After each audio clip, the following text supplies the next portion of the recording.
Hi everyone and welcome to my channel. I am going to continue telling you why I am so passionate about promoting organ donations.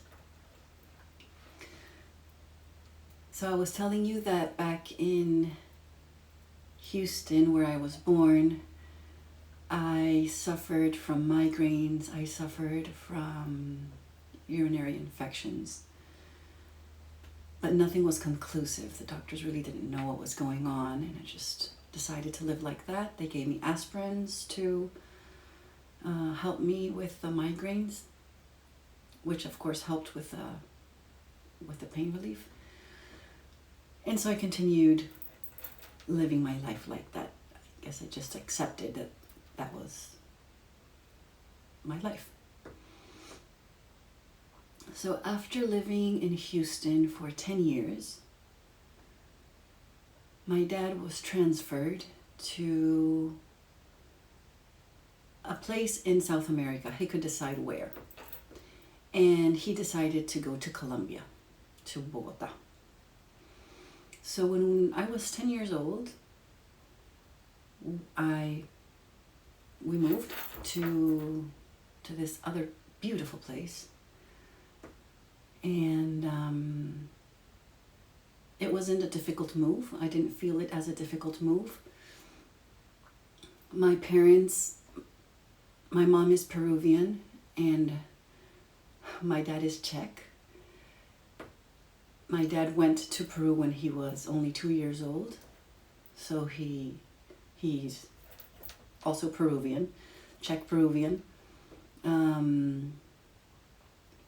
But he came to the States to do his master's, and with my mom, and that's when they decided to stay. And my brother and me were born. So it was a must to speak in Spanish at home. They just said that when we started speaking in English, that they didn't understand a thing that we were saying. And that was a good thing. It was uncomfortable at the moment. My brother and I used to speak in English all the time between us. And then when we spoke to our parents, it was like, don't understand English. So we had to make an effort and speak in Spanish. Thank God. Because then we went to Colombia. And I spoke Spanish like Tarzan and Jane. And my brother and I were like, whoop. It wasn't easy. And but it was fun. The kids in my classroom, at least I went to a girls' school. My brother went to a boys' school. But everybody was so nice, and I was feeling very welcome. I was 10 years old. That is, I think, a very big difference from when you're older. The move is a little bit more difficult. And but Bogota is altitude, and my migraines started to increase a lot in strength and in frequency. So that was a very difficult part, because I started needing more medication. I started needing stronger medication, or I don't know, if I used to take 1 aspirin, then I was taking 4. So that the pain was horrible there. In Bogota, things started out pretty smooth. But I think that was the first time that I felt pain.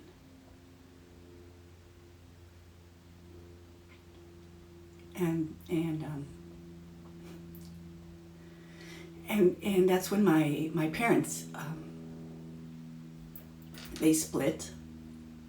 I was like, what? I mean, this is like the perfect family. It was crazy. It was crazy for me. And it was hard. now I understand that it was something that had to happen.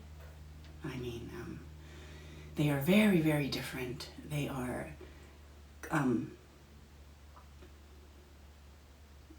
just opposites. Opposites attract, not in this case. They were very, very different, educating, very different in, I don't know, just different ways, but they never fought in front of us. We never saw anything. So now they tell us that when they had some discussion, they went to the car. We never saw anything. So it was quite a shock. It was pretty shocking. And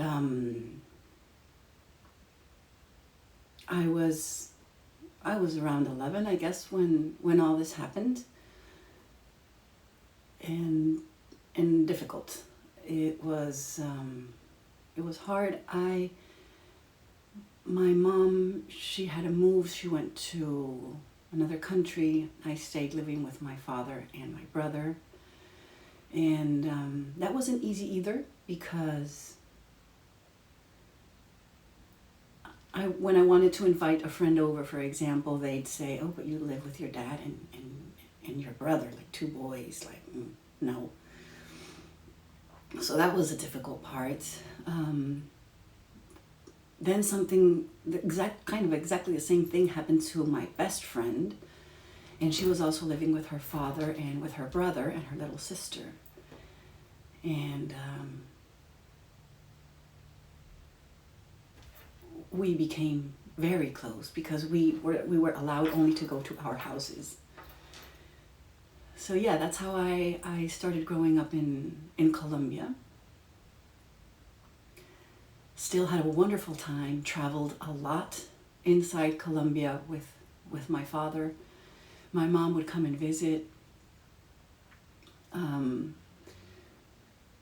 But that I guess I never had experienced pain before, like the deep one.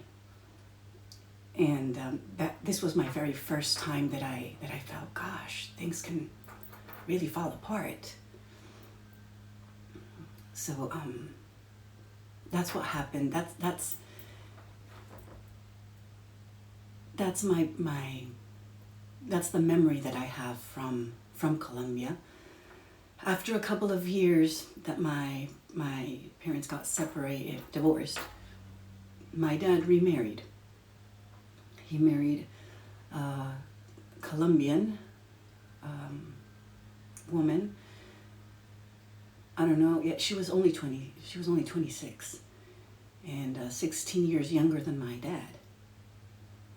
And at the beginning, it was all good at the beginning, until I realized the day that she was getting married with my dad, that my dad was not going to be mine anymore, right?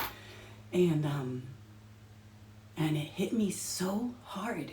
I was like, I'm not sharing my dad. My dad is mine. I'm not sharing my dad. And I started just not talking to her. It was horrible. Poor thing. It was really, I was not very nice to her. And I let her know that. Just to let you know, today, she is one of my very best friends in the whole world. She is somebody I can count on. She has had so much patience with me. And I thank God that she came into my life, because she is just awesome. She is awesome. And after 5 years of living in Colombia, my dad decided that it was time to move. 2 reasons why. The first one was things were getting very violent where we were in Bogota. we had an appointment once we had to renew some paperwork. And I remember that we were late for that appointment. And my dad was so angry because we were late. And we had the appointment at 7 a.m. And we were on our way. I don't know if it was already 7:15 or something. There was traffic. And we turned on the radio, and the news was like on every station saying that telling everybody not to get near where we were going because a bomb had just exploded at 7 a.m., exactly the time that we had our appointment. And it had destroyed everything. And we were like, oh my God. We were saved. This was another miracle. My life is full of miracles. And that was one of them.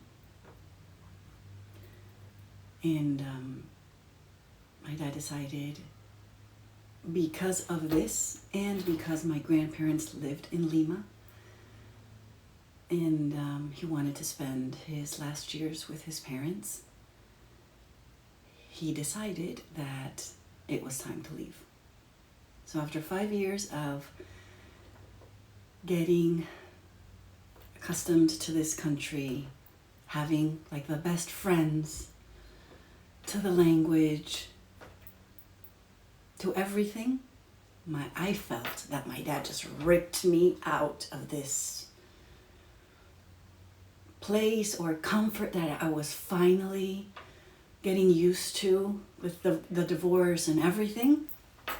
And he said, no, we're leaving and we're going to Peru. In Peru, you won't find violence. It's where your grandparents are, so it's what we have to do. Of course, we did not have, we couldn't choose anything. There was no choice there, and we left. And I'll tell you the rest in the next video.